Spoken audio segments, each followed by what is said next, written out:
በዓይናችን ማየት የምንችለው በቀን ከቤት ወጥተን ወደ ላይ ቀና ስንል የምታይልን ሰማያዊ ሰማይና በምሽት ጨለማ ደግሞ በኮከቦች ያሸበረቀ ጥቁር ሰማይን ነው።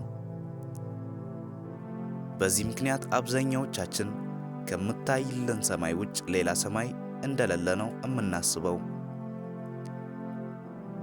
ሰላም ውድ ተመልካቾች፣ በዛሬው ፕሮግራማችን ከምንኖርበት መሬት እስከ ጥልቁ ውሃ እንዳስሳለን።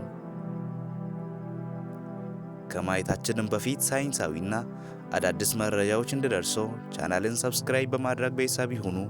በረከት ደሳለኝ ነኝ። ወደ ዛሬው ፕሮግራም ያለፍ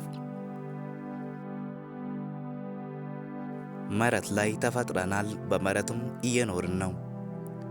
ስለ መሬት ብዙ ቪዲዮዎችን ስለሰራው ገብታችሁ ማየታችሁን እንዳዘነጉት።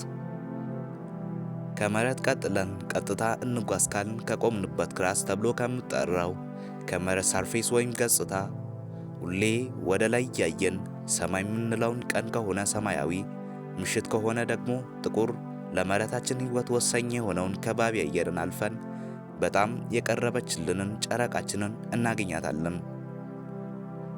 ከመሬት እስከ ጨረቃ ያለው ርቀት 240,000 ማይልስ ነው። እንደምናውቀው ጨረቃችን ለመሬት ተፈጥሯዊ ሳተላይት ትባላለች።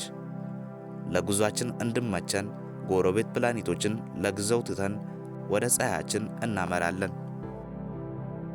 ፀሐይ የተፈጠረችው ከ4.6 ቢሊዮን ዓመታት በፊት ነበር።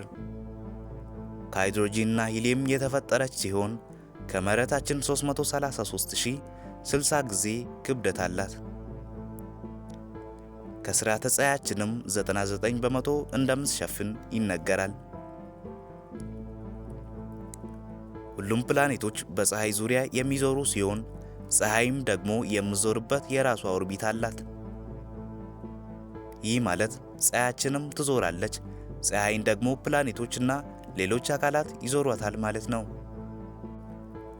ፀሐይ የስርዓተ ፀሐያችን መካከል ስለሆነች ወደ ጥልቁ ህዋ ክፍል ከፀሐያችን ጉዟችንን እንጀምራለን። እንደምታወቀው የስርዓተ ፀሐያችን መጨረሻ ማግኘት እጅግ በጣም ከባድ ነው።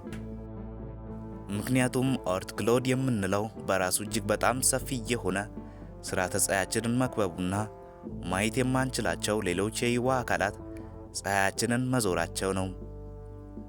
ይህ እንዲህ እንዳለ የስርዓተ ፀሐያችንን መጨረሻ ኦርት ክሎድ ነው የሚሉትም አሉ። ነፕቲን የታወቀችው የስርዓተ ፀሐያችን 8ኛና የመጨረሻኛዋ ፕላኔት ናት። ከነፕቲን ቀጥሎ ያለውን ኩይፐር ቤልት እንላለን።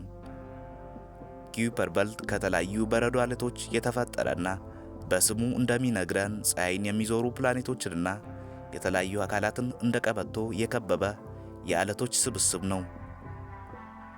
ከኩይፐር ቤልት በመቀጠል የምናገኛቸው የታወቁት 10 ፕሉቶን የመሳሰሉ ድንቅ ፕላኔቶችን ነው። ጉዟችንን በመቀጠል ታላቁን ኦርት ክሎድን እናገኛለን። አብዛኛዎቹ ከፀሐይ የራቁ አካላት በረዶ ስሪት ናቸው። ኦርት ክሎድም ከበረዶ የተሰራ ምናልባትም ውሃንም የያዘ ደመና ነው። ተመራማሪዎችም ከኦርት ክሎድ ኮሜቶችም እንደሚነሱ ይናገራሉ። ከዚህም በኋላ ነው ጥልቁ የህዋ ክፍል የምንለው የምንታወቀው። ጥልቁ የህዋ ክፍል የሚል ቃል ብዙም በሳይንቲስቶች ዘንድ የተለመደ ባይሆንም ህዋን ለማስረዳት እንጠቀማለን። ኦርት ክላውድን በተለምዶ የስርዓተ ፀሐያችን መጨረሻ እንደሆነ እናውቃለን። ስለዚህ ከኦርት ክሎድ ወደዚያ ያሉት ቦታዎች ጥልቁ የህዋ ክፍሎች ይባላሉ። ከስርዓተ ፀሐይ ወደዛ የወጣ ሰው ወደ ጥልቁ የህዋ ክፍል ገብቷል እንላለን። በጋላክሲ ውስጥ የሚገኙ ኮከቦች እጅግ በጣም ተራርቀው ይገኛሉ። በዚህ ለብዙዎች እንደ ስርዓተ ፀሐያችን አይነት ስርዓተ ኮከብ ያላቸው ሲሆን እንደ ምሳሌ ለማስቀመጥ ኮከብ ፕሮክሲማ በስርዓተ ስርዓቱ ስርዓተ ፕሮክሲማ ሳንቷሪ ይባላል። እንደ ፀሐይ ሁሉ የሚዞሩት ፕላኔቶችና አለቶች ያሉት ሲሆን ፀሐያችን እንደምንለው ፕሮክሲማችን ይሉታል።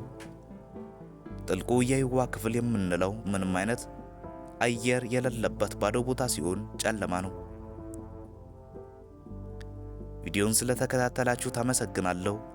ቪዲዮ ካስተማራችሁ ላይክ በማድረግ ሐሳብ ካላችሁ ኮሜንት ላይ በመጻፍ ቻናልን ሰብስክራይብ በማድረግ አበረታቱኝ። በቀጣይ ቪዲዮ እስክንገናኝ ሰላም ሁኑ።